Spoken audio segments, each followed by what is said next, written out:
Hi guys, I have a cat on me. Alright, I had to come out to the kitchen because I'm getting a cup of tea because it's the morning. Excuse my hair, whatever. I just wanted to start making these videos because I have a lot to say and I really want to say it, right? I've got my podcast, but that's only like once a week, once every few weeks and stuff, and we only have one topic to talk about. But I want to just make smaller, bite-sized kind of videos because I'm noticing other people doing it and it's just encouraging me. I'm getting more confidence, you guys, so you're going to have to put up with me posting more. End of story, all right? So I just saw a post here on YouTube. It's a really cool post where she just screenshots, a TikTok video or something, and then screenshots some of the comments that are down below. And it was a girl, I'll show you. Okay, there it is. So what scares me the most about marriage is getting married to someone who settled for me because they couldn't get who they truly want. Number one, I love that level of critical thinking or awareness or whatever, okay? Absolutely loving it. But I think it's a really good chance for me to have a talk about something that I talk about a lot, especially over on TikTok in my TikTok lives. If you guys don't know, I'm kind of a spiritual mentor, spiritual detective, I like to call myself. So I work a lot with people who are struggling in relationships or struggling in romance. And to be honest with you, it's probably the number one thing I deal with the most is relationships and romance. Those of you guys are gonna know. If you're over there, you guys are gonna know. If you're watching this on my Patreon, you guys definitely know. And I thought it brought up a really good point of settling, right?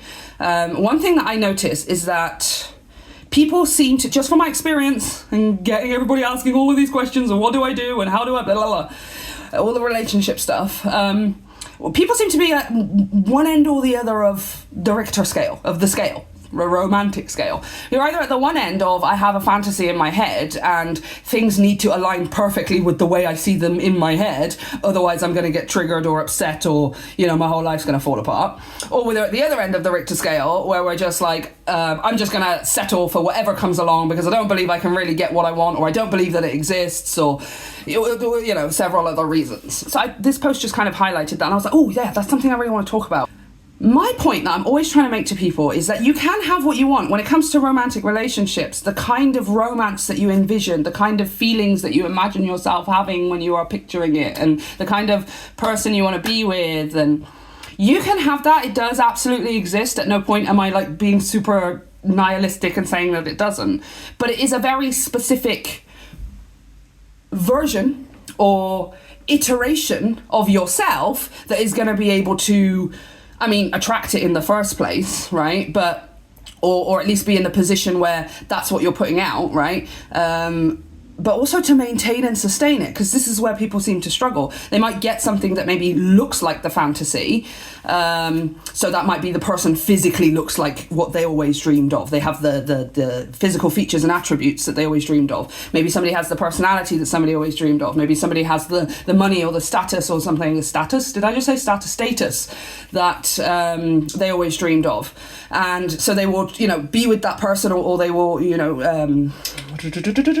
maybe create a relationship with that person, and then they begin to wonder why this is not exactly how I dreamed it. Yeah, obviously not. Number one, you are not in the position to be able to create that kind of relationship and then sustain it and maintain it through trial and tribulation and through challenge and obstacle, and also through the good times too. And also, you didn't tell the person necessarily that that's what your fantasy was. You meet the person and we sometimes tell the person, like, you're everything that I ever dreamed of. What does that actually mean? Like, can you tell me everything that you ever dreamed of so I can actually say to you whether or not I'm that? Are you maybe not just projecting onto me or onto whoever, and maybe am I not projecting onto you this fantasy that I have in my head, and then, like I said, whenever something comes along, the first argument or somebody not doing or saying or being the way that they thought in there, the way that you thought in your fantasy, is triggering. It makes your survival mechanism kicks in and goes, oh, it must not be that, something must be wrong, something must be, because it's not exactly the way I pictured it in my head, right? This is not how I imagined my partner. I imagined them being mild and quiet, and I imagined them doing these things for me and taking care of me in this way and blah, blah, blah, blah, blah. And absolutely, like, all of those, that there are people out there who are absolutely ready to do those things, but the fact that you decided that this person would be that person without finding out whether they were that person, and then afterwards going, why wasn't it that? can we not spend time then getting to know people? You know, where does the necessity for them to fit into that fantasy straight away come from?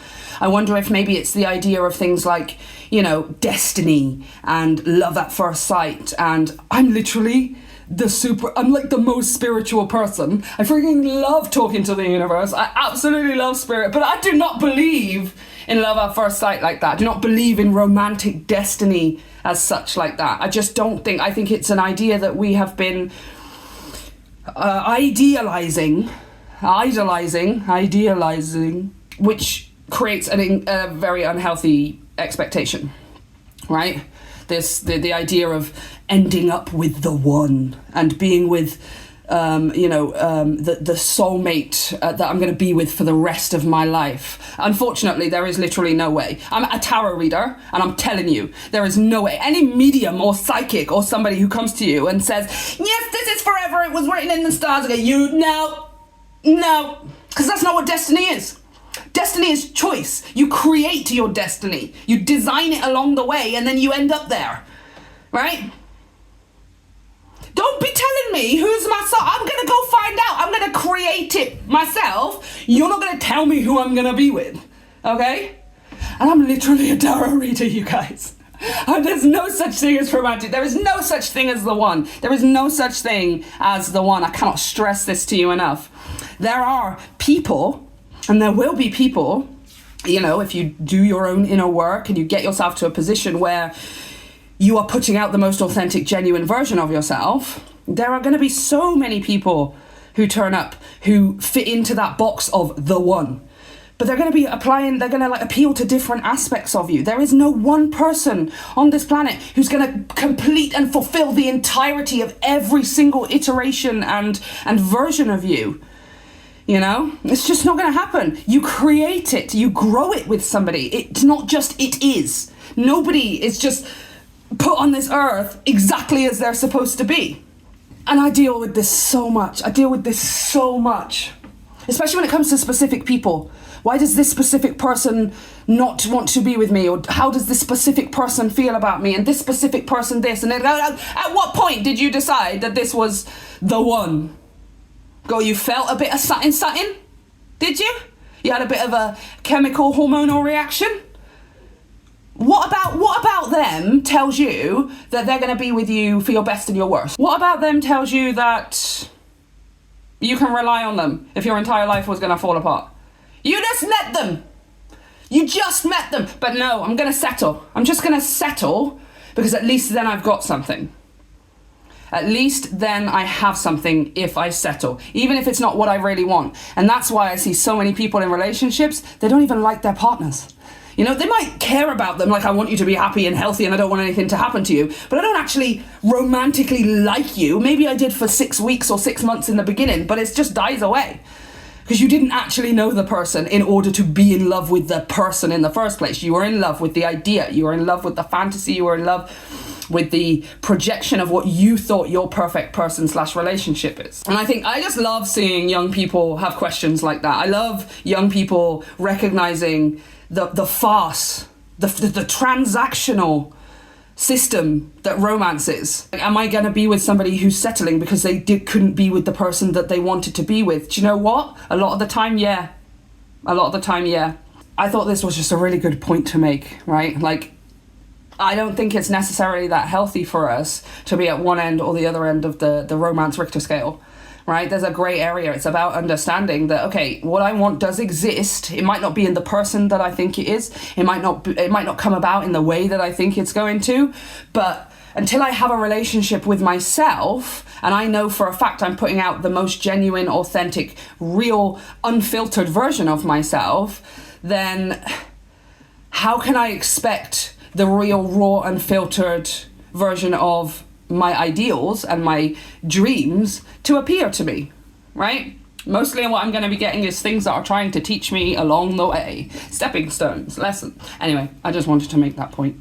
I like talking about these things because y'all guys always asking me about relationships. Does he still love me? When am I going to reconcile with this person? Am I going to do this? Do they like me like this? And how do they feel about me? Oh, I haven't spoken to them for 6 months. Are they going to reach out? No.